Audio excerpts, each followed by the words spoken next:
Welcome to the World is Listening podcast. And today, who is on the show with me? Nachela Knox. Nachela Knox. Okay, so I know who she is, y'all.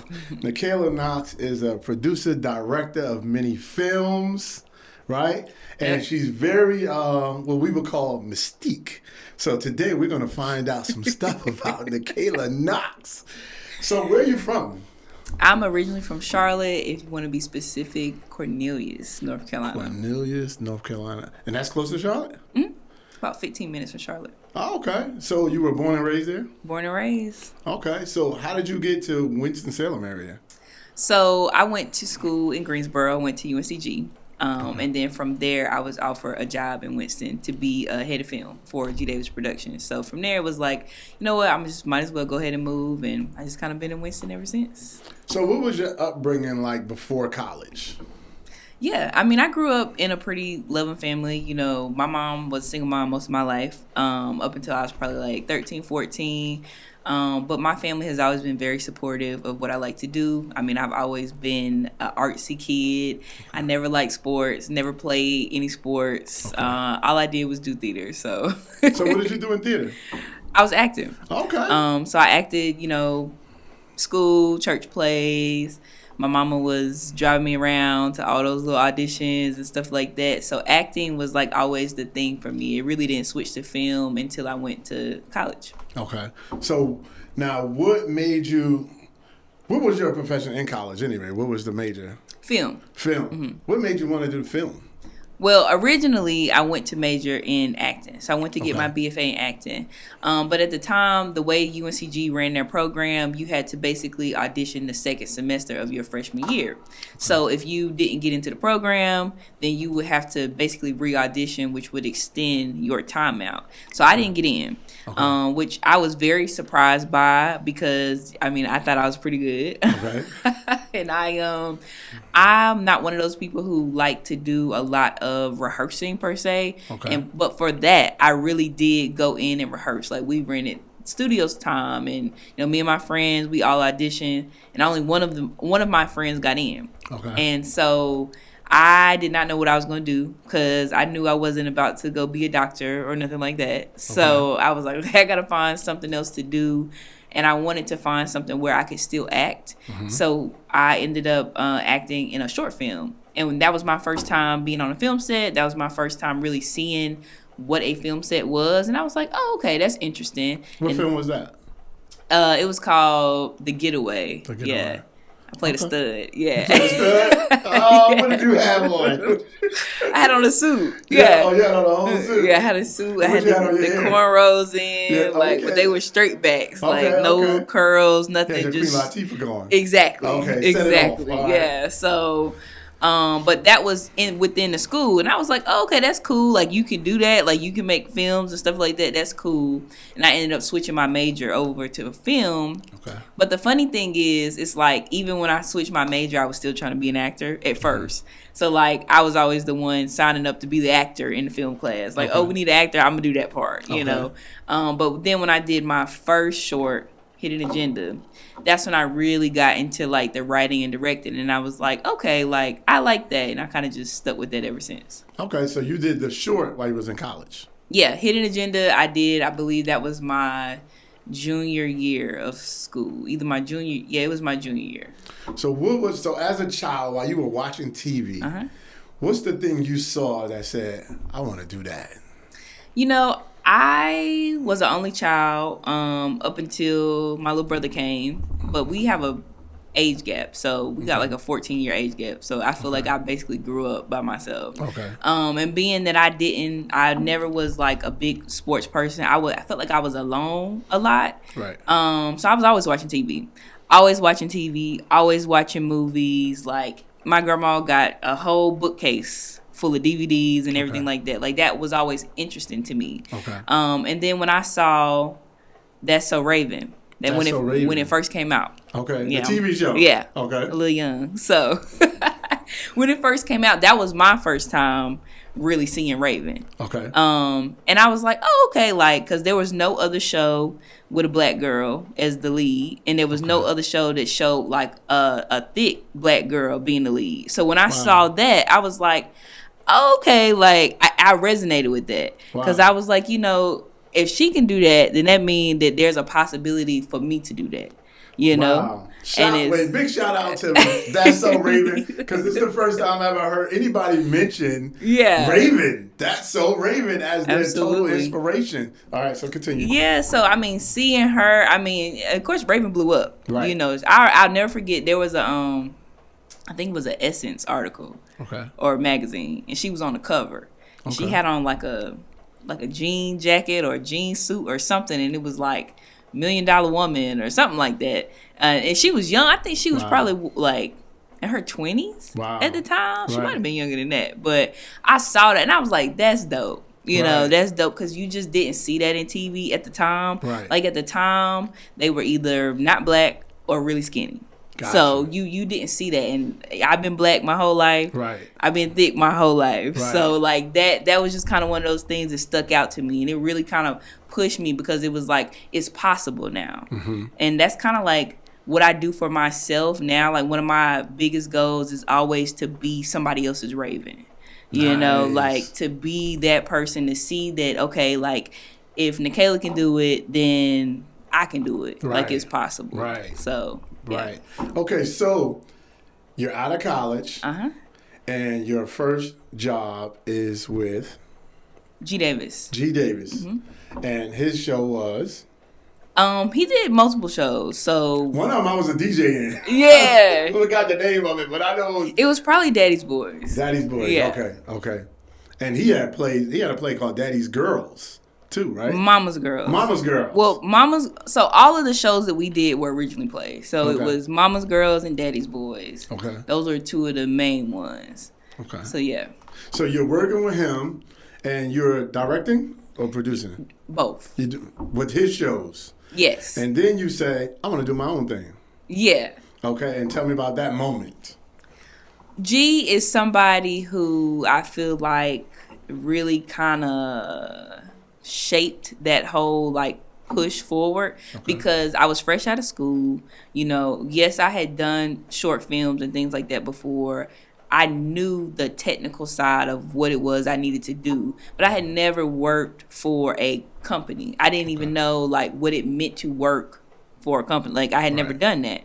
So it was a great learning experience because it taught me like, okay, this is a budget. This is how you break things down in this budget. You know, it gave me the opportunity to pay people. And, like, it taught me how to really corral a team and really, like, you know, meet deadlines. I never got paid on that one. Yeah. That ain't got nothing to do with me. Hey, G. Davis, I want my $75, man. Look, I ain't got nothing to do with me, okay? But to that point, you know, when you're working for somebody else, you can only control but so much. Right. Like I could control who I hired.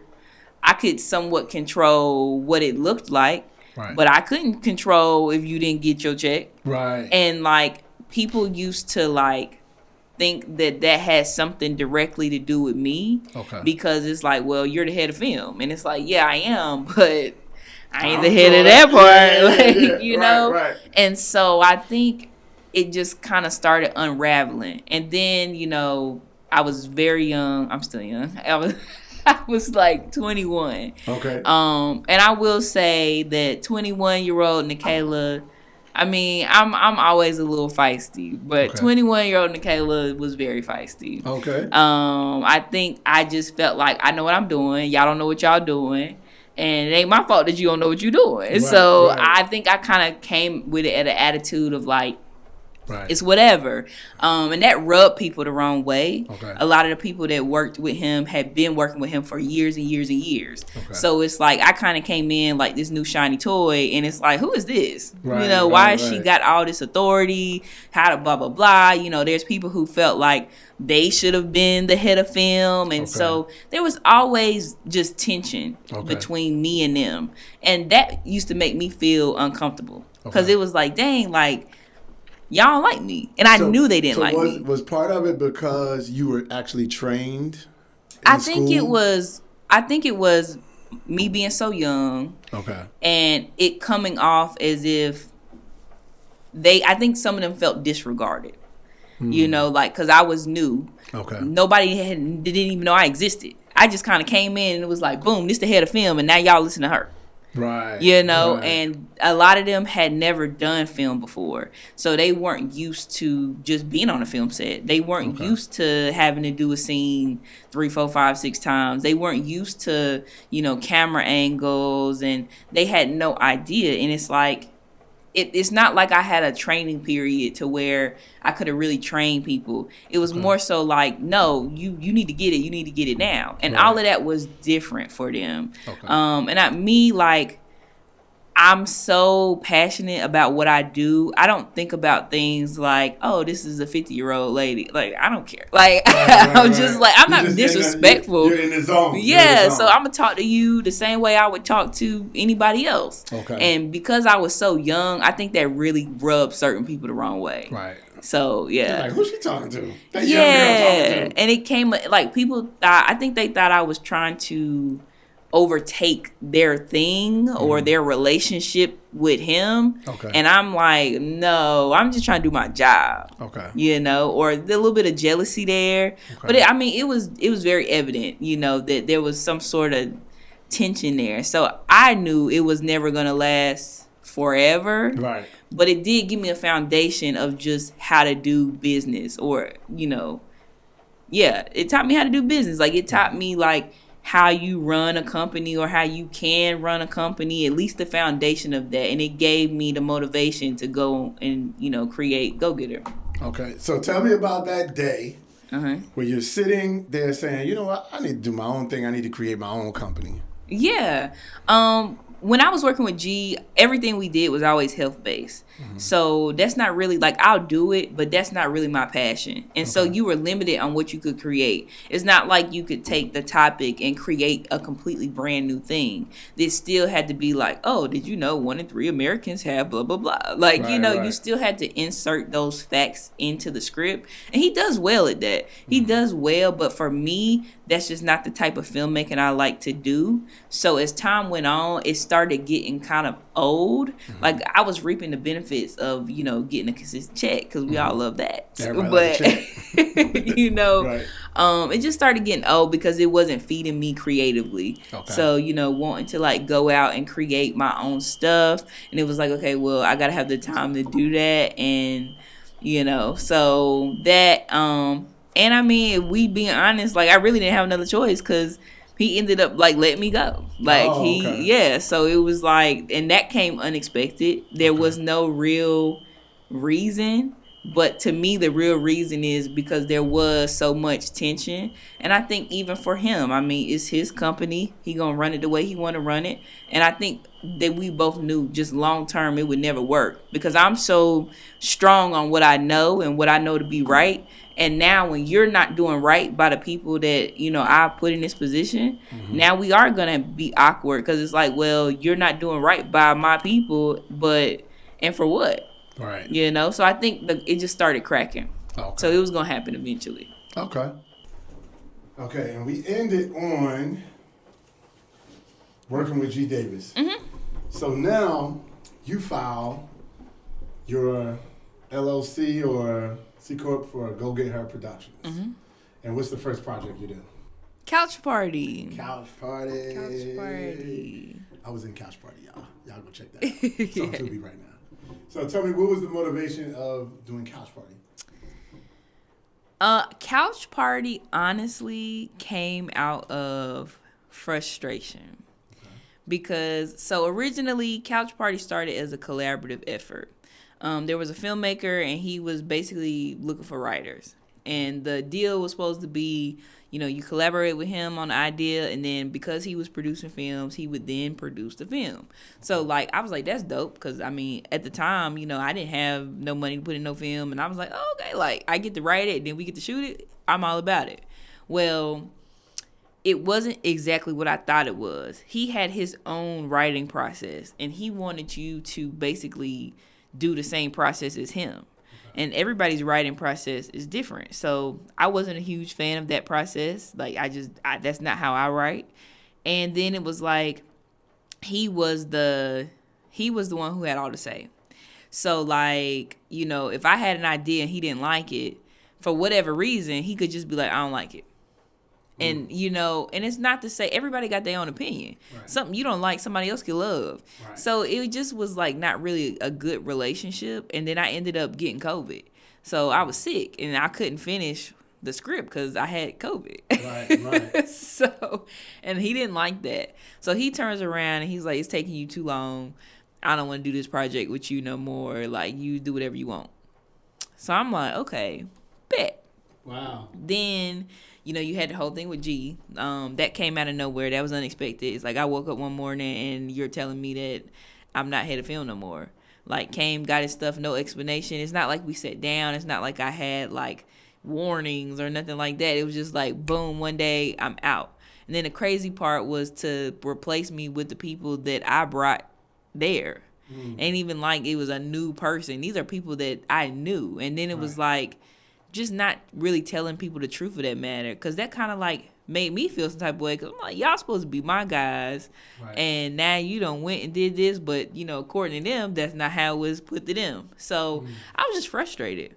I was like, you know, like, I don't have this going on no more. I just lost this other project. You know what? I'm going to finish the script.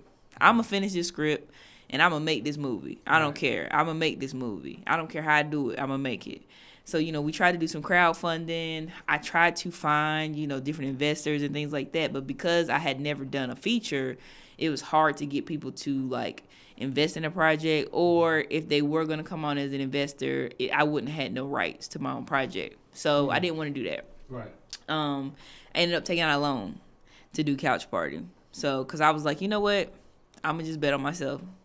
Worst thing is I just going to debt, I guess. Right. So I'm like, what's the worst that can happen? You go to the couch. Yeah. Yeah. You know, I'm like, you know, it could be all right. So did that. And I'm so happy I did that, because I couldn't have gotten here without Couch Party. Couch Party was the first one. It's the one that kind of put me on the radar. I think it's the one that kind of let people know, like, oh, she really do movies. Like, she really, like, she know how to make a movie. So, you know, I needed to do it, and that's the tagline of Couch Party, is sometimes the things you don't want end up becoming the things you need. And I feel like that was like a testament to my life at the time, because did I want to get fired? Did I want to, you know, not be a part of this group? No, but I needed those things to, like, really push me forward to do my own thing. So that's right. Wow. Did you pay the loan back? Yeah. Clap for that. Yeah. Took out a loan, put it on your own movie, and then your movie came out and succeeded to where you paid the loan back, and it put you in a better position. Absolutely. That's believing in yourself big time. Gotta clap for that. That's a good one. So now you got Couch Party out. It's on Tubi. How you feeling when it's out? I think the first time I saw it out, it was just like, wow, like, we really did that. Like, you know, it's another thing when you're watching, like, yourself, or you're just watching it. But to know that this was an idea that was just something in my head, something that went from being in my head to being on the page, and then what's on the page became people, and then, you know, the locations, all of that. Then we filmed it, then we edited it, and then to see it, it's like, wow, like, this is something I really created. So I was happy. You know, I was very happy. Yeah, I mean, it was just kind of like, you just get so excited because you like, like, movie out, it's on TV, you know, people go watch it. Anybody can go pull it up, whether they in North Carolina, South Carolina, Atlanta, wherever. Anybody who got Tubi can pull it up. You know, I was on a cruise, and I had people, like, in the Bahamas, everywhere, pull it up. I'm like, hey, pull it up. Like, you got Tubi? They like, yeah. I'm like, pull this up. So I was super excited. Cool. So now the film snowball is rolling. And now you're doing what project came next? Uneven Deception came after Couch Party. Did you have a premiere for Couch Party? Yeah. Okay. Yeah.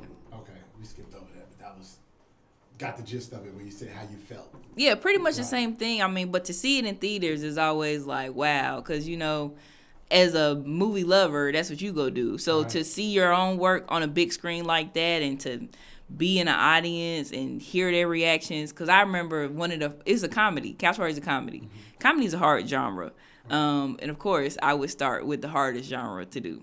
Because that's just the Nachela thing to do. So it was like starting with the hardest genre. And my biggest worry with Couch Party was, are people going to think it's funny? Because it was funny to me. Okay. You know, like it was funny to me. It was funny to my team. I know I have a very specific kind of style of comedy, and some people, you know, like I don't like super slapstick comedy. Like that's just not my style. I like a more smart comedy, something you got to really be listening to the words to understand. Right. So I was like, I don't know how people gonna like this. Even John, John played Joe. Okay. You know, Joe has his accent. He's very, like, country over the top. We didn't know how that was going to be perceived. Because, again, to us, we thought it was funny. Other people, they kind of like, you know, this is kind of weird. Like, you know, Couch Party is just one of the movies where I'm like, I feel like you have to really like comedy. If you like comedy, then you'll like Couch Party. But if you're not into comedies, I don't think you'll get it. Because it's not just a comedy. It's a fantasy comedy. So, you know, it's kind of in that hot tub time machine vein. And that ain't for everybody. That's true. Some people can't, their imagination not big enough for that. True, yeah. So it was just like, oh my God. So, but to be in a theater and hear people laughing, it was like, okay, whew. He was like, I did it. We did it, y'all. Yeah, so. And then you did Uneven Deception. Yeah. I worked the red carpet for that. That was the bomb. Yes, thank you. That was the bomb. How did that feel? Tell me about that movie. Uneven was different because it was the first time that like a EP or the distributor, like they had funded the film. Okay. So I didn't have to come out of pocket for the film. So that was nice. But I mean, with everything comes a sacrifice. Right. So, you know, sacrificing, you know, like, oh, like maybe I would have done something differently creative, or having somebody to answer to was different. Because Couch Party, I ain't have nobody to answer to but myself. You know, doing Uneven, there's people, they're giving their notes, their feedback. I may not necessarily agree with that. And then it was like the budget for that ended up being lower than what I was told. So then that put a challenge on me, because I'm like, oh, I got these actors coming. We had planned it for this. Now it's not this. So I had two options. Either we quit, don't take the money at all. But now I got actors who would have paid for, you know, plane tickets, everything else for nothing. Right. I'll have crew who blocked out this time, and, you know, they might have missed out on work because they blocked out that time for me. And for myself, I don't have a movie versus doing that or just trying to figure out how to make it work. So I basically had to cut everything in half. I had to trim the script down. I had to trim the shoot days down. We ended up doing it in 4 days. And that in itself was a challenge. Right. So that's a short period of time. It is. It's like the blink of an eye. Right, like you blink and you done. Right. So when a company basically funds it, how much control do they have? What kind of percentage do they take? I mean, every deal is different. Okay. Yeah, every deal is different. You may have something where, you know, because they're obviously going to make back everything they put in the movie. Right. They may offer you 10%. They may offer you 20%, 30%. It just depends on, you know, whatever deal you work out with them. Right. I think for me, though, at the time, it wasn't really about the money per se. It was about, like, I think in film, you have to stay relevant.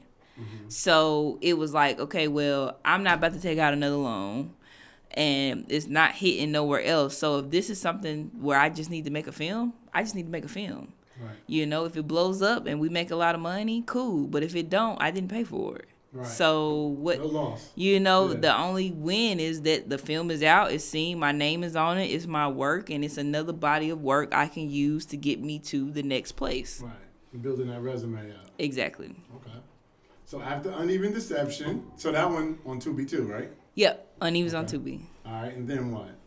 Then we get to Bloodthirsty. Okay. Bloodthirsty is not one of my originals. The writer, Chad Johnson, came by a friend of mine. That is like his brother. He's like, oh, I got this brother. He's a writer. He's been trying to do this film, and I know you do film. Like, maybe y'all could connect and, work it out. So talked to him. I think at first I was just going to be like the UPM of the project. Okay. What's the UPM? the unit production manager. Okay. And what is the job of a unit production manager? In simple terms, I basically would have been in charge for hiring the crew. Okay. Like hiring the crew, maintaining the crew, and just kind of maintaining like the overall shoot. Not like the AD, but it's almost like I would have been above the AD. So we would have worked together. But my main thing would have been the crew, making sure all of that was straight, and just maintaining the set. Okay. In a simple way, yeah. But you got a different position. Yeah. Originally somebody else was supposed to direct that film. And Bloodthirsty was always a black horror film. The original director was a white dude. Okay. And no offense to him, because he's a good person. It just was like, why should a white person direct a black film? Like, not to say that they can't, because there are plenty of black films. They did it for years, right? Yeah, there's plenty of black films directed by white people, and some of them are really good, you know. But I'm like, why should a black film not be directed by a black person? Right. And I think the guy had like a bunch of stuff going on, so like schedule wise, it was just getting a little challenging. So I just opened up. I'm like, man, I can do this, right? Like, that I can do this. Like, I can do this. You don't even need to do all of that. Like, you have a director sitting in front of you. Like, and not only can I direct it, I can produce it. I can do the whole nine. So we came into an agreement. I ended up directing and producing that film. That was my first time doing horror, though. Okay. So that was my first time doing horror, which was a lot of learning lessons. A lot of learning lessons, because horror is way more complicated than I think people think. Right. With blood and makeup and, fight, all of that, it takes time. It take money. And if you want to get it right and you don't want it to look super cheesy, like, right, you got to have some people that really know what they're doing. Right. Like when you see movies and somebody getting their finger chopped off or it's blood flying everywhere, like, there's a setup. There's rigs and stuff that have to be done in order to get that effect. Right. So, very interesting experience. And plus, it's like each experience is different. I didn't fund that one. It was already funded. They had an EP. But the EP is also the writer. Okay. And I'm used to... What's the EP? The executive producer. Okay. So people want to know. You know them terms, but the rest of the world that's listening probably don't know what these terms are. Yeah, no. But, he's also the EP and he's the writer. Mm-hmm. I'm used to directing things that I've written.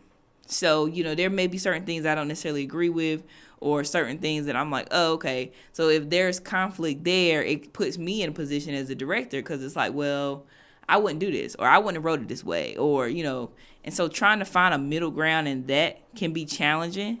Right. It was also my first time working with actors. Normally I cast projects in full that I do. Okay. So I've handpicked everybody. This project, I did handpick most of the people. Okay. But, I didn't get to handpick, one of the leads. So, he was great. He's awesome. But even that was just different, because I'm like, I'm so used to having total control of everything. Right. To where when I don't have that, it's like, I don't know if you getting the Nachela sauce. Cause you put salt when I use brown sugar on my stuff. Like, that don't taste the same. Exactly. Right. But it was fun. Okay. It was fun. Like I said, a lot of learning lessons, a lot of long nights. And to me, I think every project brings a challenge, and it makes me a better director. Okay. Because in that situation, it was my first time in that genre. But again, having to listen to somebody or having somebody to always come in, it let me know for the next project. Like, it taught me what I can and can't negotiate on. Gotcha. Okay. So now you're on to another project. Yeah. And tell me about that one. So I did a vertical pilot. Okay. So we shot the pilot. It's called The Price of Power. I've been working on verticals probably for the last year or two down in Atlanta, which I always found that to be a very interesting way of filmmaking, because, it's essentially making a movie. Right. It's just vertically. And, coming from the ultra low budget space, we often don't have full departments. So, you might go on an indie set and you don't have a wardrobe department. You don't have an art department. You don't have that. So you have to either do it yourself or you sacrifice that. It's like, wait a minute. I go to these verticals and they're full departments. Wow. There's hair, makeup, wardrobe, props, art. They building like I'm like, wait. Y'all doing all of this. And this is Atlanta. Yeah. Okay. And it's vertical. So to me that was cool. I was like, that's cool. Like at first when they first started kind of coming out, people used to kind of talk bad about them because it used to, that's not real filmmaking, you know, whatever that means. So like I'm like, look, coming from where I'm from, right, we don't get none of this. Right. You know, like we don't get to do, and the fact that y'all are doing that, I'm like, that's dope. I want in. Right. Like I want in. Cause I'm like, if I could do this, you know, they're working with like 6-figure budgets most of the time. Okay. You know, and that's what a lot of people are trying to get to do a feature. So they don't, I mean, they're technically still considered features, but right. They're just cut into these episodes. And I'm like, the fact that y'all are getting this, I'm like, man, if I got a budget like that and had the opportunity to really create some wild stuff, like I would have a ball. What do you think the difference is when there's a vertical shot with a phone versus a vertical shot with a professional camera?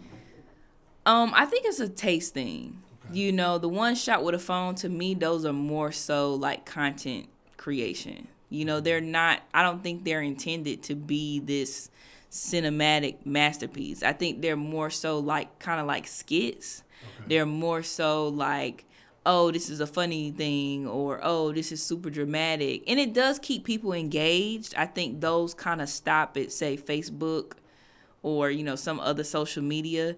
But the ones that are shot with a camera, those go to platforms. Okay. So there's multiple platforms like, you know, Drama Pops, Real Short, and they're on there. You go there just like you would go to Netflix. Right. And you're paying to watch these episodes. So they want them produced just like something at Netflix would be produced. So the quality is higher. You can do way more. Like, I mean, the vertical storylines are wild. Like, they, I mean, they'll do stuff like, I think I saw one the other day that was like in an ice skating rink. So they're really out in an ice skating rink filming this, and you get to see that. You can't really do that too much with the phone. Like, you can, but it ain't gonna hit the same. So is it certain platforms that's dealing directly with verticals? Absolutely, yeah. Yeah? Mm-hmm. Like a Netflix vertical or something like that? Where you can just go watch all vertical films? Exactly. Oh, that's crazy. That's different. Yeah. They don't really pull on the social media aspect. They have their own dedicated app, yeah. Oh, okay. That's pretty cool. Yeah. You think it's going to take off the way they say it is? It already is. It's already booming? It's already, yeah. I mean, if anything, I think in the black space, that door is really just now opening. Okay. But like over the past 2 years, they've just been booming. They just have been very limited. You know, they haven't been very diverse. For a long time, I never saw black people in verticals. Like, never. If they were in there, they were background. Okay. Now, I think I've seen on some of those platforms, I've seen a couple of like black verticals. You have people like Tay Diggs, you know, has created his own vertical company. He did a vertical. I think he's been in maybe 1 or 2 of them. Wow. So it's that Issa Rae. Okay. Even though she's running hers through TikTok, hers is still shot like that though. Like it at least to me, it looks like it's been shot with a camera versus just a phone. Now I see some people are actually converting regular films to verticals. Yeah, you could do that. Or they just crop it a different way or something like that. Yeah, you could do that. Zoom in and zoom out on different parts. I guess it like re-edited something. You just changing the frame. It's not gonna. I mean, you gotta understand though. Like verticals that are meant to be verticals are shot that way, so you're not gonna miss out on certain things. But if a movie wasn't intended to be a vertical, you can make it one, but you might miss something if it's outside of that frame, because everything now becomes very pushed in, you know, so. That's interesting.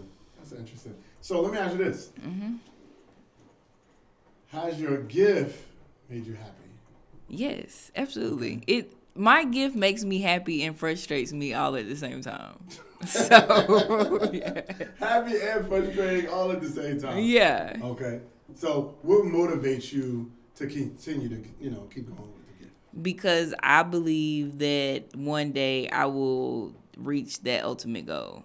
So, which is like, just to, like, the same way that you look at, you know, your Issa Raes and everybody, like your big time directors, like I want to be amongst that list. Okay. You know, like I want people, oh yeah, Nachela, like yeah, like I want that. Like the same way you recognize companies, like, you know, you say A24, you say Blumhouse, most people know what that is. You say Lions, like most people know what that is. You know, like I want Go Getter to be the same way. You know, really to just keep building it up to where no, it is established, it is a known thing. Okay. So it's like until I get there, I'm not done yet. Like I gotta keep going, because to me it's possible. Yeah, I mean we see it every day. You know, like I always use Issa Rae a lot. I really like Issa Rae. I feel like we are similar. You know, Issa Rae came from, you know, just create her own thing, and it just took off, and now, you know, she is who she is. But it's like, you know, she was always Issa Rae, but you know, nobody knew her at one point.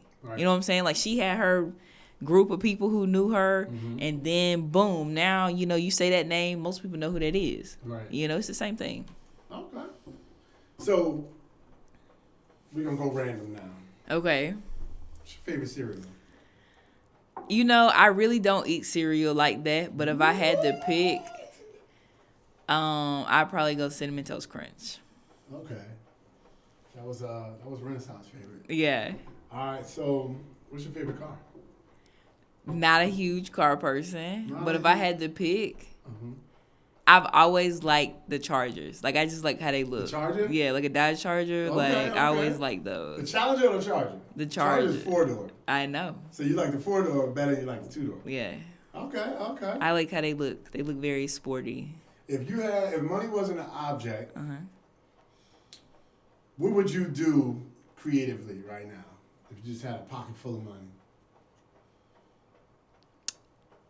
If I had a pocket full of money, I would go ahead and build my studio.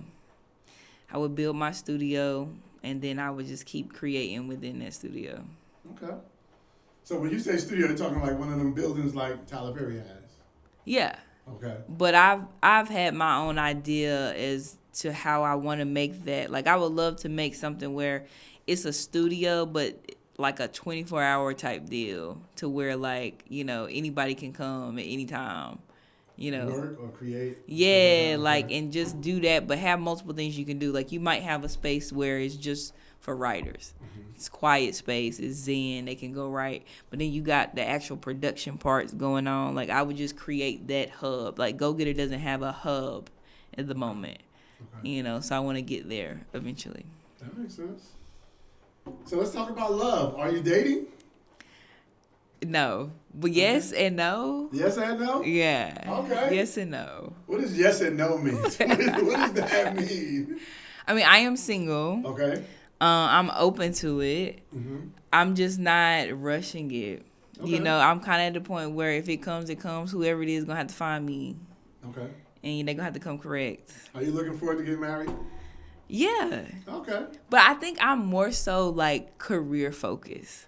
Okay. You know, because I think it's so easy, or at least for me, I feel like I am the type of woman where, you know, it's not really hard for people to fall in love with me.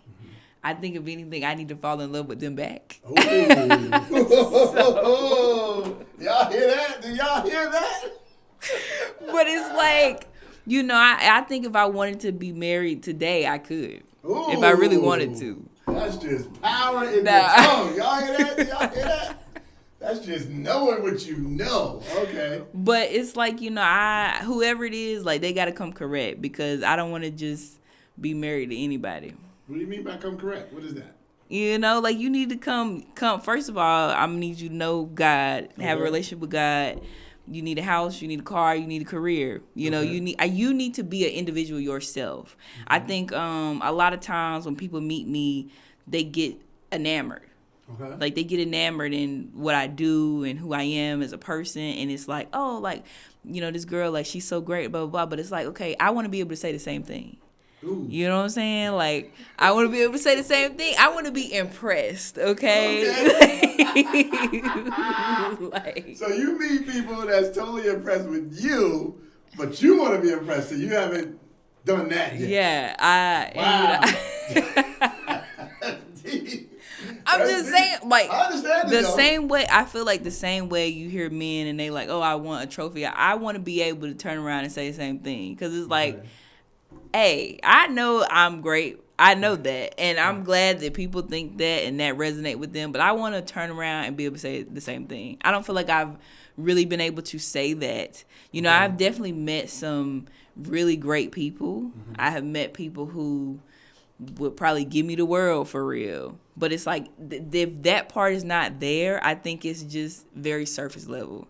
It'll be fun in the moment. Oh, okay. You know what I mean? But you want to keep me forever. You know, like, you gotta work on your resume, my brother. It's just because I want to be impressed. I want to be impressed. I want to be impressed. I want to be able to be like, hey, like, this my dude, and he do this, he do that. It can't just be like, oh yeah, he got a job, right? You know, like I'm like, no, like. If I'm a boss, you a boss. Okay. We bosses together. Give me the Jay-Z to my Beyonce. Oh, like, fellas, y'all see what's happening out here in these streets. It's hard out here for the regular working man. No. But it's like, even if you're going to be... I guess I don't live being mediocre. Okay. You know, nothing I do is mediocre. Even when I go to make a film, I try to make the best possible film I can make. Granted, you know, with budgets and things like that, there's just certain limitations. But, like, you can talk to anybody who's ever been on my set. If you go ask somebody who's been on my set and then ask them to compare my set to other people's sets, they're going to be like, oh, no, Nachela, she ain't doing this. They're going to have this, that, and the third. Like, and it's like, because that's my standard. You know, that's my standard for my work, even, like, for myself, like, in my life. Like, there are certain things that it's like, okay, I can't go do this. If I feel like I need to stop something, I'll stop it. So it's like whoever I need to have that same ambition, because I think at that point, I'll stay interested. All right, so let's say this now. Let's paint the picture now. Now, I know some people, right, with some money, right? Uh-huh. Now, I would say initially they had that concept in their head. You know, I need somebody got money like me, blah, blah, blah. It's not even a money thing, though. No, but check it out. I just want to tell you what I've seen, right? So, the ones that I know that were celebrities, they were busy, they were actually getting relationships with people who didn't have a lot going on. And they actually became like, they're kind of, not using the word assistant, but they were kind of like under them. And with the moves that they were making, like, you'll always find a lot of people with money. It's usually somebody got a bunch of money. The person they with don't have a bunch of money, but they're the roots, or they're like the kind of like the cane that the person is leaning on for their support when they after a hard day's work. They talking to that person. They you know what I'm saying? I mean, I think that does work sometimes, but I think that's more like a male thing. I don't want to feel like the man in a relationship. Like, I don't want to feel like I'm the successful one and you're just eating off of me. Because to me, it's like, well, how is that fair to me? I'm supposed to be the woman. You know what I'm saying? But what about the person that is successful like you? Yeah. And they're busy as you, and you don't get to see them like that? For me, though, my thing is, look, because as long as I'm busy and, like, we both busy, and when we see each other, you know, we have our time, I'm cool with that.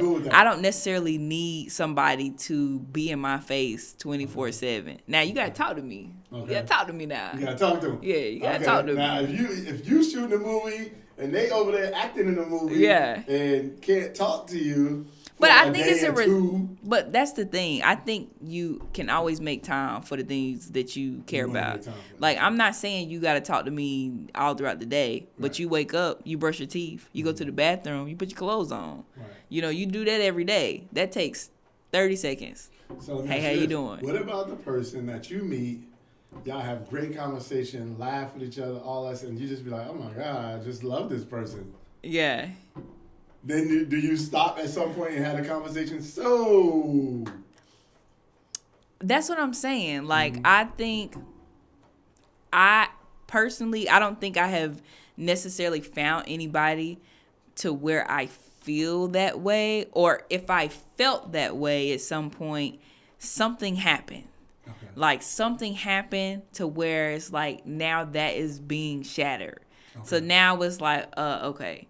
Because you can have somebody who will buy you whatever you want and take you here, take you there, love all on you. But it's like if you aren't really like equally yoked, I think that's what it is. Like if you're not equally yoked, all of that stuff is surface level. Right. You know, or you can have somebody where y'all have a great, you know, emotional connection, like y'all really click there, but if you can't keep up with me, then it's like, well, that don't really work either. So it gotta be everything. Like it has to be everything. That's why I'm like, whoever it is, they'll find me.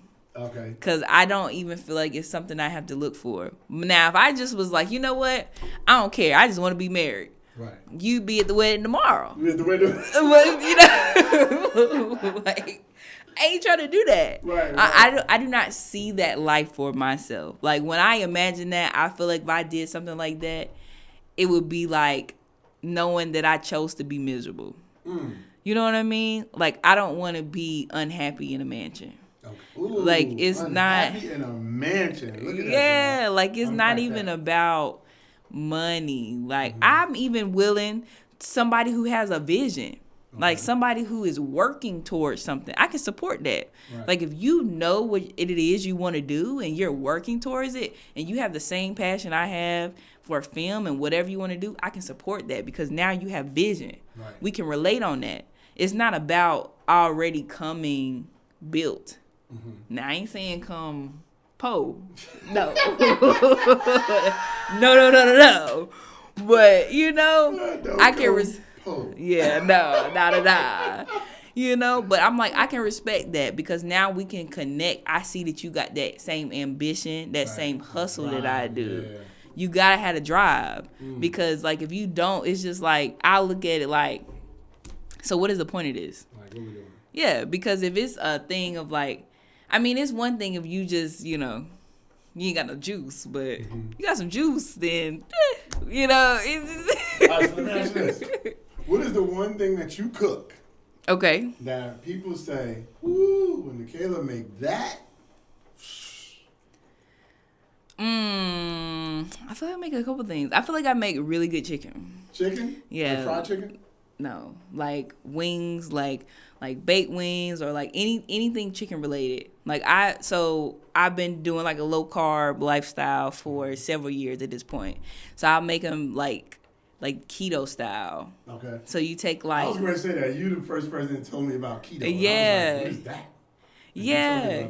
Like it's so I take like pork rinds and like crush them up and that'll be like the breading. You said pork grinds? Yeah, pork rinds. Pork grinds? Yeah. Pork rinds. Pork? Yeah. Like pork. Like pig. Yeah. Like you crush it up. Wait a minute. So you crush that up and make it the what? The breading. The breading of what? For the chicken. For the chicken.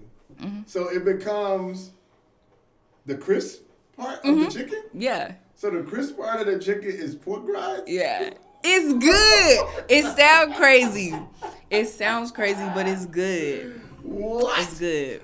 Listen, I have to respect the chefs out there in the world. You know, I don't eat pork. I don't eat pork, but I respect the chefs out there because, you know, you can't even get through chef school unless you know how to cook pork dishes. Right. So, salute to the people who eat the pork, but that sounds crazy.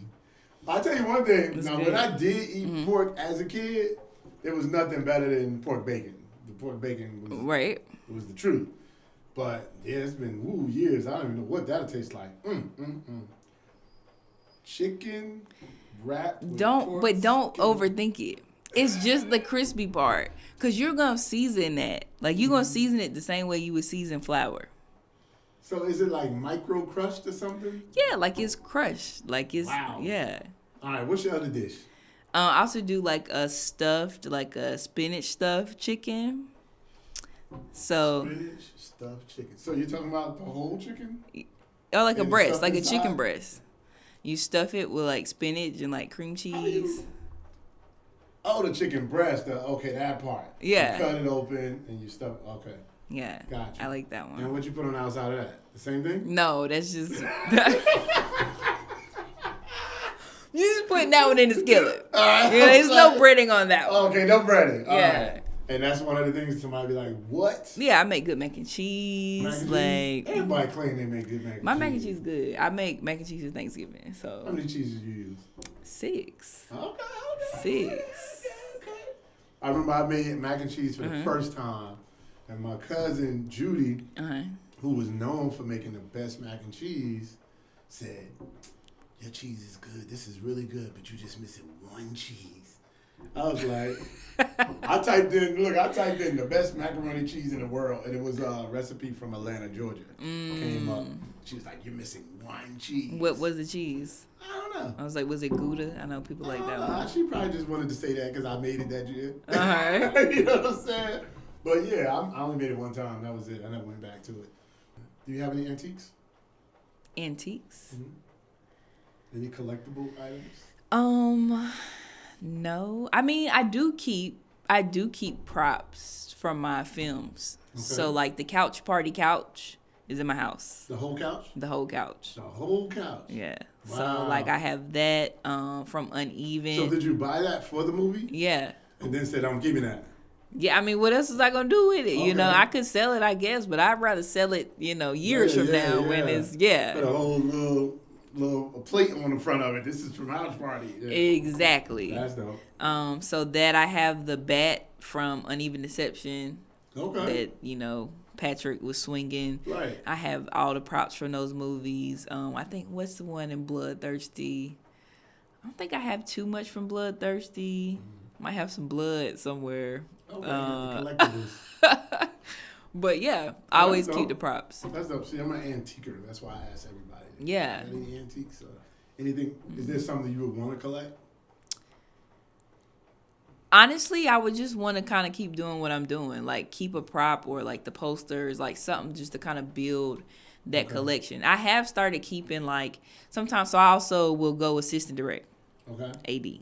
Okay. I will go do that, and sometimes like the cast or like the company, whoever, like they'll give little stuff. Like I've gotten cards from people. I do keep those. Like if people give me a card or I'll keep those. Okay. So later in life, you'll have a memorabilia room. Yeah. Movie stuff in there. Yeah, and I think it's always good to like refer back to that. Like you having a hard day. Like one of my favorite things to do is if I'm having a hard day or like I'm like this not working, I just go Google myself.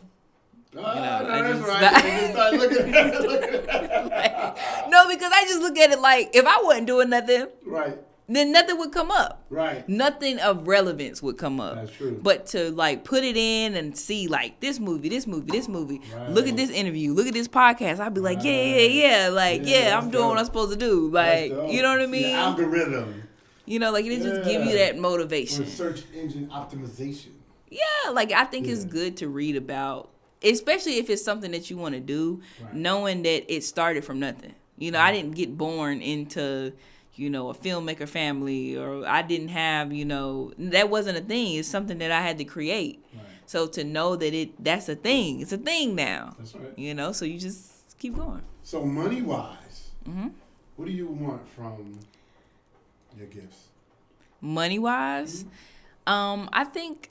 Well, I know, like, I want my gifts to make me money, of course, but I want my gifts to be able to make me money in a way that I can, like, pour into others. Okay. Like, one of my goals is to eventually have, like, a nonprofit, but solely for, I have a name for it. Like, it's the... Don't tell nobody name yet. Okay. Because remember nobody steal your name. No, they better not. No. You put their name out there and it's a good one? Yeah. And you ain't created yet? No, you're right. You're right. You're up for grabs. Yeah, but I want to I just want to really kind of motivate people. Like motivate people to hey, you can go do this thing creatively. Like you can really have a real career in this. Help kind of create those opportunities. Because in Cornelius, I can't name nobody from Cornelius that do film. Right. You know, maybe it's somebody there that I don't know about, but you know, ain't no, to my knowledge, there is no famous person from there. And I think that is a lot of people's reality. I think some people see movies and they think that that's not even possible for them because they don't have an outlet to do it. You know, unless you, like, if you live in LA or Atlanta, it's much more of a thing because you're where the work is. But you know, in North Carolina, I mean, pockets of North Carolina, yeah, but like some of these small towns, or even taking Greensboro, for example, like how many kids in Greensboro think that being a filmmaker is a real career? Right. You know, like it's something that they may not think is possible. So I just aim to like really tell people and show people like, no, it is possible. Like anything you want to do essentially is possible, but you gotta work towards it. All right, so wait, what is the funniest thing you remember from any set? The funniest? Oh, there's so many things. I think honestly, like me and my producer partner, like me and John, we always bicker all the time. Like this is kind of our thing, you know. And once you've been around us, you know it's like a friendly thing. But I think sometimes people don't know that, so they be like, "Oh my God, like are they fighting? Like, you know, what's going on?" So like I never forget, like one person was like so concerned. They were like, "Are you okay?" I was like, "Oh no!" Like we just do that, and like we kind of laugh at all the little like blow up moments, like, or they'll know. It's so funny, like they'll know that if he's doing well. I'll tell him he's doing well, but like they'll be like, oh, I can't say it too loud, you know. Nachela, she gonna get mad if you say John doing well, like. When you say doing well, you mean like a role he's acting in? Yeah, okay. like when he's acting and stuff like that, because we always have a friendly banter. So yeah, I mean, it's so many moments, man. Like that. I think one time it wasn't like on my set, but one time I was on a set. This is really early, like in my film career, and I had to make these cue cards. And so I'm up till 3-4 in the morning making cue cards. I literally fell asleep on the cue cards. So I wake up like, oh my gosh, I'm late. I gotta get to set. I'm like over here trying to brush my teeth. I don't got toothpaste all on my shirt. Like I'm rushing because I'm late. I was like, oh, they can't start without me. I'm over here, hair a mess, looking like I just rolled out of bed because I did. Like they're like looking, they like, you all right? I'm like, yeah, my arms covered in Sharpie. Like covered in Sharpie from doing these cue cards. Got all the way there and he looked at them cue cards and he was like, what is this? Like, I was like, oh my God. So like, when she was writing, you was sleepy, so you was writing crazy? I was trying to hurry up. Oh, man. Because it's not like just writing it. It had a formula to it. Like, certain things had to be circled and highlighted, and like, it was a lot. So what's the most touching moment that you ever seen on a set where you're just like, wow?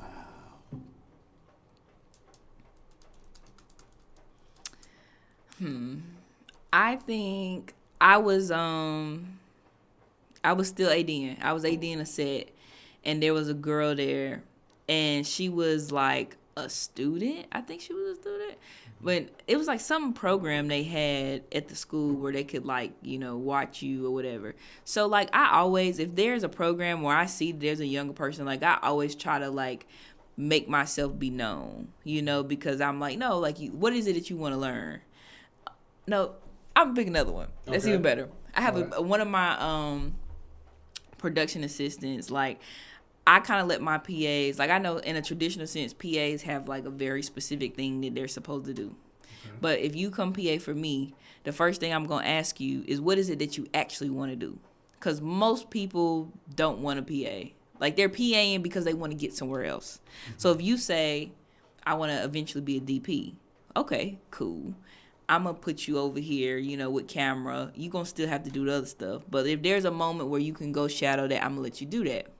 And so we get to the end of it, and I asked them, and I'm like, so what is it that you want to do? And they like, well, I mean, I want to be you. Like, I want to direct. Like, I want to do that. And I'm like, okay, well, you can do that. Like, come shadow me. And, like, just to kind of, like, see their face, like, that highlight of, like, really letting them get that moment. I'm like, but this is why I do what I do. Like, this is why I do it, because I'm like, I still want to inspire other people to do it. So it's almost like just a full circle moment. Right. Yeah, I've been there. I've definitely been there. Yeah. I feel like I let a lot of people shadow me over the years, you know, doing different shoots. I remember John Black being in It Takes a Village, his first film. And we sitting there just, that was just dope. I feel like we're looking at John's success as an actor. I feel like it's Spike Lee in the beginning. With him. You know what I'm saying? I'm proud of him, too. I'm proud of his work. And, I just love that, even being around here. Because I didn't shoot no films in Jersey. I was just a songwriter, period, all music. Didn't get to film till I came down here. So it's been a heck of a world. Yeah. I got a love for it, too. It's definitely It's a love-hate relationship. No. Yeah. Just as a love-hate relationship. I mean, you'll love the craft of it. You'll love, like, actually doing it. But it's not like, you know, like if you sell apples. Okay, you selling apples. Right. You get your apples, you set them up, you sell them, you repeat. It's not quite the same. It's not as easy as that. Right. You know, figuring out where you're going to get this funding from and continuously figuring that out. Figuring out how you're going to market these films. Figuring out what's going to blow, what's not going to work. And having that kind of trial and error, like, that can get very taxing. Right. Especially on, like, the low budget end. Because it's like you already didn't have a lot to work with anyway. Right. So that, and then it's like you could think you got the best idea ever. And you could believe that. But you might put it out and nobody else thinks that. And that's you got to eat that, you know, like you got to be like, dang, like, was there something I could have done better? Is there something that's not working? And then it's like also swallowing the hard pill of what, even though I may come up with an idea that I think is the best thing ever, the audience or the market may just not want that. Right. Like if I want to do comedy and all I write is comedies, but the market is saying, well, we don't want to watch comedies. We want to watch horror movies. Right. Okay, I want to make money. So I can't just keep putting comedies out, even though I love them. It's like, okay, well, I got to make a horror movie. Right. You know, it's like you got to sacrifice that. And then not only do you have to make that, you got to make it and make it well and make it different and make it pop. Like, and now it's so much competition, too. You're not competing. I mean, you are, but you're really not competing with Hollywood per se. Mm-hmm. You know, at least not at this level. Right. You're more so competing with a market that's already very saturated. Mm-hmm. So that in itself, like, I don't think people really understand how many impressions or things like that you need for a movie to really blow. And it's not about getting it one time. It's about getting it and consistently getting it. Right. And that's just a formula that I really don't think exists. I think it's something that you just kind of have to keep working going, at. Yeah. Roll the dice. Roll the dice. Yeah. Roll the dice. So it'll miss. So what do you do to decompress from movie life? Yeah. So I'm a self-care queen. I love me a good massage, the nails, the hair, all of that. That I love. I'm a foodie. So, you know, I love going out. You know, I'll try new restaurants, new things. I like to travel. I got a little dog. Lambert, Lamb Chops. That's his name? Yes. Lambert? Lambert. Where you get that name He just looks like a Lambert. He looks like Lambert. Yeah. That's my buddy. Mm-hmm. I like to work out, so I try to be very consistent with that. I also got into like running this year. Okay. That's been a new thing for me, trying to go on a little run. I'm trying to get up to my 5K. Okay. So, yeah. That's a lot of running. It is. 5K walking is a lot. So 5K running? Walking, I don't mind. Like, I don't mind walking. Like, I like to walk. I also join like a walk. Yeah, sort of kind of walking group. But they do stuff. So like we went to like Hanging Rock, and like it's nice to be around other folks who like to do what you like to do. Right. So that's nice. Like we'll go on a little trip. So stuff like that, I try to keep it balanced because you definitely can wear yourself out if all you do is focus on it. Right. Because then you get frustrated. So yeah, and just hanging out with my friends. I keep a small friend group. But most of my friends I've known for 5, 6, 7+ years. So we'll hang out, we'll go do stuff. Like I'm going to see Summer Walker. Okay. So yeah. So you have any hobbies? Yeah, I mean basically those things I named. Okay. Any other than like any crafting or? I do I like cooking. Okay. I do like to cook. I'm trying to get up the pork. No, I need you to go look up keto chicken tenders. Keto chicken tenders. Keto chicken tenders. Okay. They're good. And that's with the pork stuff on it. Yeah. Don't focus too much on the pork. Don't focus on the pork. Cause you got nothing like in keto, like that's like our chips, like Okay. you know, cause they don't have no carbs in them. Okay. It's all protein. You know. The pork? Yeah. Oh, wow. Yeah. I can't get past the pork part. It doesn't taste like pork. I can't eat it anyway. Yeah. So that's, But that's no, something. I do like to cook. I'm trying to get more into like baking. Okay. So I made like my first cake. You know, the other week I made a lemon pound cake. Okay. Yeah. Is it good? I thought it was. Okay. You know, we gonna Did tweak it. anybody else think it was? Yes. Oh, okay. Yes. Were they just being polite? No. I was thinking that song. My whole family chicken cooks. tastes like wood. No. My whole family cooks. That's a big part of my family. So I feel like it's all in our blood. But yeah, that I like to write, obviously. But like outside of writing movies, like I've started to write like poetry. I think I want to get into doing like spoken word. So like I've written a few things that eventually I'll get up and do. Oh, you got some poetry in you, huh? Yeah. Okay. So that I think I'm hilarious. So you know. Your confidence, your self-confidence is on 1,000. I appreciate that. I'm just saying, it. but I do want to eventually do like stand up. Okay. Like that's on my list of things. You want to do do. comedy? Yes, No, I that's love serious. comedy. That's serious. I know. But it's kind of like this. Yeah. You can accept the claps, but can you accept the boos? You have to. Okay. You so have you're to. prepared for that. We gonna get Not there. yet, but you're gonna. But that's what I'm saying. I would never just jump up there. Okay. No, like I gotta train at it. Oh, like okay, I gotta yeah. train it. I gotta practice That's a at hard it. thing right there. It is, but I feel like I think when you really get to know me, like, and you get that kind of bluntness. And so I think when I tell stories to people, you know, they laugh and they're like, oh my God. So I'm like, to me, it's the same thing. Okay. You know, it's the same thing. It's a little different, but it's the same thing. So it's like something I want to work at.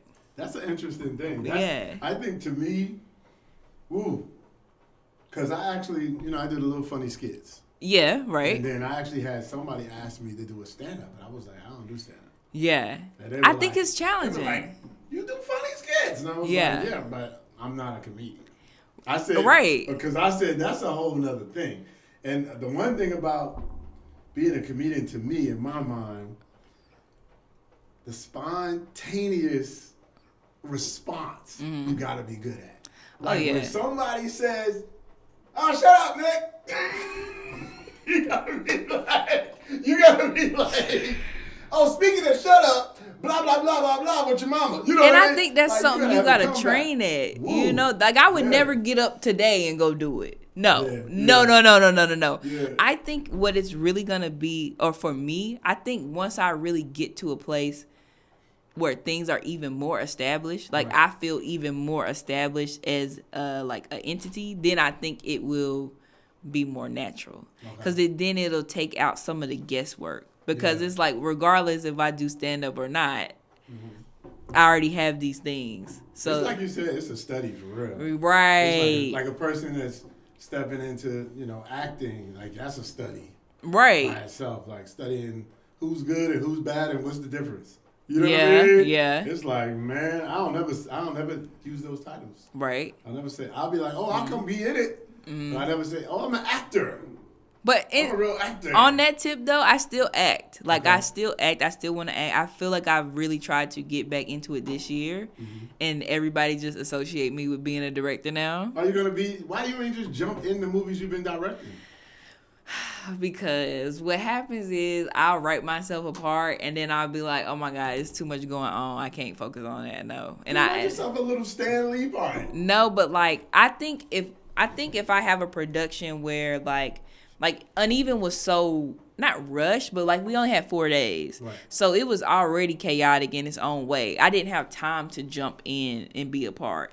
Couch Party, I was so focused on like, no, we just need to complete this. We need to get from A to Z. I don't have time to do both. Because I have acted in my own stuff before. Like, my short, I did Complicated. Like, I was the main actress for that. Hidden Agenda, I was the actor. So it's not that I haven't done it before. It just has to be an environment where I feel comfortable to create in both things. Right. You know, I do think like there are scripts that I've written that I know the part is for me. You know, so I will do it on my own, but I also want to, you know, act in other people's things, you know. As you should. Yeah, Why like not? people can cast me. That's know? it. Y'all heard that, right? Yeah. She's looking to be casted, y'all. All right. But so, now, do you know how to come on a set and not direct? Yeah. Ah, that don't sound too confident.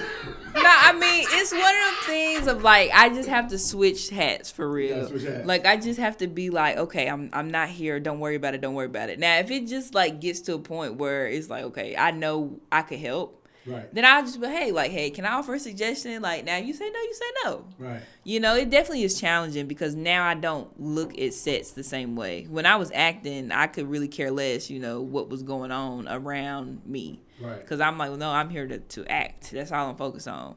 But now it's like, I can't help but look, what camera is that? Well, what's that? Oh, they using that lens? Okay. Oh, I like that light. What's that? You know? Look, I always, when I step on anybody's set, I always look at the cameras. Yeah. I'm like, what camera is that? I go all into the camera, but I don't say nothing on nobody's sets. Yeah. Never. I just be like. I think it's a way to do it though. I don't think it's a thing of like overtaking it. But like example, if I see you, like I think I was doing a short, I was acting a short, but it was like a student film. So, you know, they students and the girl was doing the mic and the way she was placing it, like I knew that it wasn't going to be the best placement. Okay. And, you know, I just had to say, hey, I'm not trying to overstep anything, but like, you know, like maybe you could do it like that. And like some people will be like, oh no, like thank you for that suggestion. Other people will be like, no, I got it. So if you tell me you got it, I'm not going to say that. And the flip side is, I think it depends on the type of set that you're on. Because if I'm on like, you know, a really big professional set, then stuff like that I'm not gonna be worried about because those are very professional people. You would sound silly then. You know, but if it's like a smaller set, an indie set, people I know may not have like as much experience or they really genuinely don't know, and I know that, then I don't think it's wrong to like make a suggestion. Like you can be polite about it. What do you feel about fun on the set? As far as what? Do you like your sets to be fun or more strictly and tight?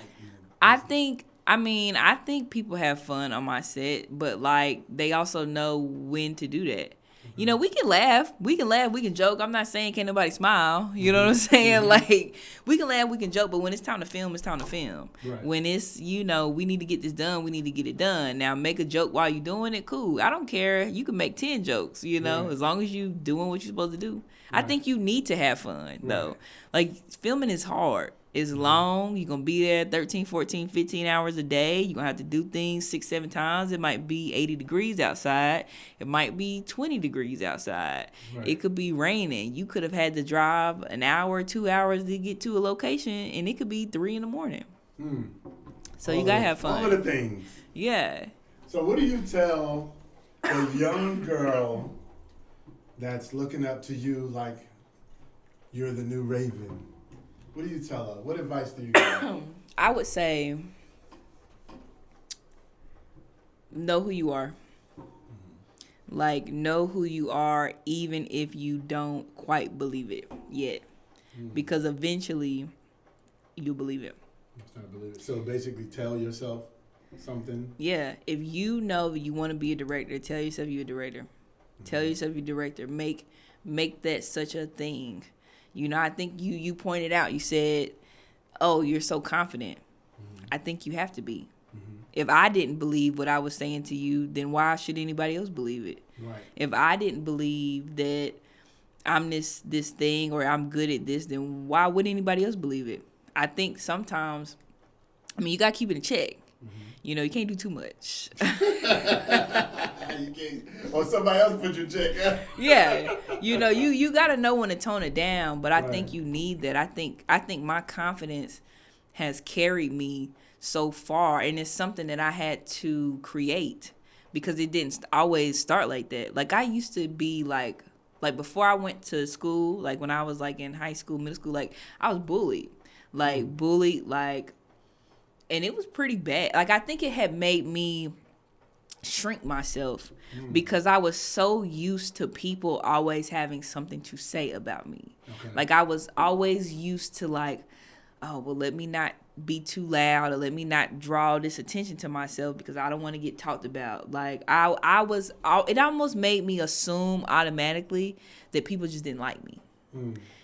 So like growing up or going into my like college life, like that was different because I was away from home. I didn't have any of the preconceived things, and being in Greensboro like was a totally different experience than being in Cornelius. Right. Even from like a size perspective, like Cornelius, I don't know if you know too much about Cornelius, but it's not a lot of black people in Cornelius. Okay. So Cornelius, it's Charlotte. If I would have went to school in Charlotte, it might have been a little different. Mm-hmm. But like being my size and stuff like that, it's funny because I wouldn't even like. When I go back and look at pictures and stuff like that, I'm like, I've always been thick, but I really was not like huge, like. And so, but being there, that was always the thing. Like that was always constantly being talked about. Like I had a girl literally throw water in my face, didn't even do nothing to her. Like, because she didn't like that I felt that I could wear an outfit. Yeah. Wow, that's crazy. Yeah. Wow. I went through that, and so when I went to Greensboro and kind of like had the whole different experience, because now it's like this thing is in, like it's in to be this size, like this is a thing. So now it totally shifted, and I feel like that's when like I really started to gain that confidence, because I was in an environment that wasn't trying to tear me down. Right. I was in an environment where it was like, no, like you cool, like we like this, like it was other people that looked like me, like right. There's experiences I had at UNCG that I didn't have in life, like I had never even experienced walking to a class with a group of black girls, like that wasn't something that I had ever experienced. So that in itself was different. Yeah, and I feel like that's when I really started to kind of come into myself. And then I feel like that's when the whole, like, even in music, I think that's around the time when it's always been a thing, but, like, that's when you're, like Meg Stallion, like City Girl, that's when they really started coming out. And, that's their whole thing, is just confidence. So, like, you consume that so much that it's like, if you really start to take that on, it just it'll make life better, because you're not beating yourself down. You know what I mean? You know what I find interesting is how the world will try to tell the black woman they're not a certain thing, while the black man loves that thing. Right. The black woman has. Yeah. We love the thickness. We love all of that. And the world's saying, oh, you're too thick, you're too... And we like, what? We love that. What are you talking about? That's interesting. Yeah. That is interesting. But I'm happy to see that some of the black women look up in the mirror and say, no, I'm gorgeous. Oh, what are you talking about? Oh, yeah. Like, I'm like incredibly made. You know what I'm saying? Like, what? Look at me. And they flaunt it, and they do it. And we have to clap for that. The men have to look and say, you are gorgeous. You are doing your thing. Don't ever feel smaller than nobody. Yeah. And so when you have that, that's why I said, I respect it. Yeah, and I think you have to create that for yourself. Like, if you look at my pictures on set, most people gonna always see me with the red lips. Like, it's just a thing at this point. But it's like, but it's like, for me, that's my confidence thing. Okay. Like, all right, like if I'm here and I got this on, if I feel good, if I look good, I feel good, and if I feel good, then I'm gonna get done whatever I need to get done. Right. So I'm like, if I got the lipstick on, it's like, all right, I'm popping. Yeah, like you can do it now. But I think you have to create those little things. For some people, it's not a look thing. For some people, it's they might have to say affirmation every morning or whatever it is. But I think whatever that thing is, you gotta find it and create it for yourself, because that way you can't get thrown off. Right. You just really gotta know yourself. What do you tell the person that wants to, they have a dream in their head, right?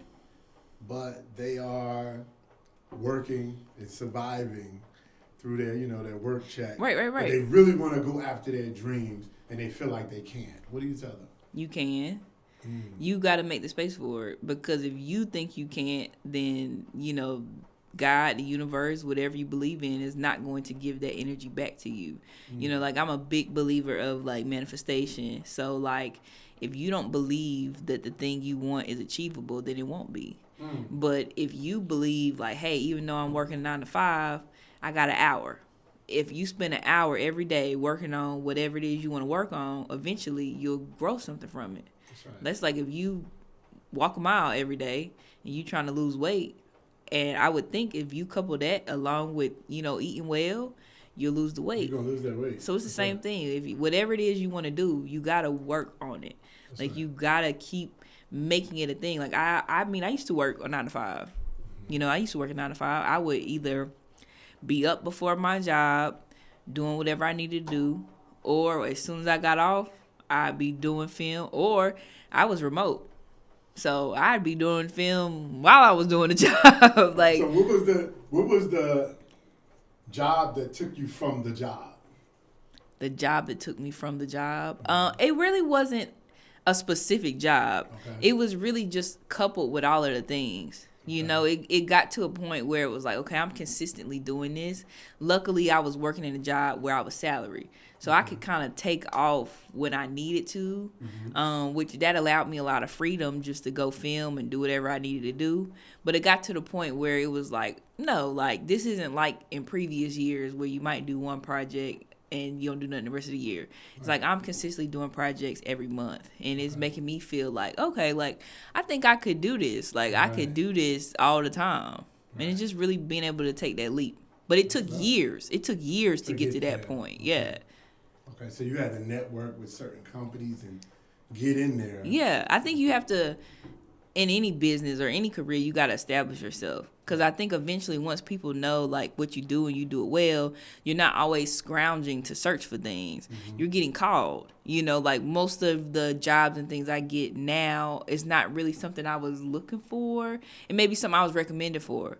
You know, like, oh, yeah, you need AD. Oh, yeah, somebody said you're a good AD, so I called you. Or, hey, I see you do this. Like, it just starts building that way. Nice.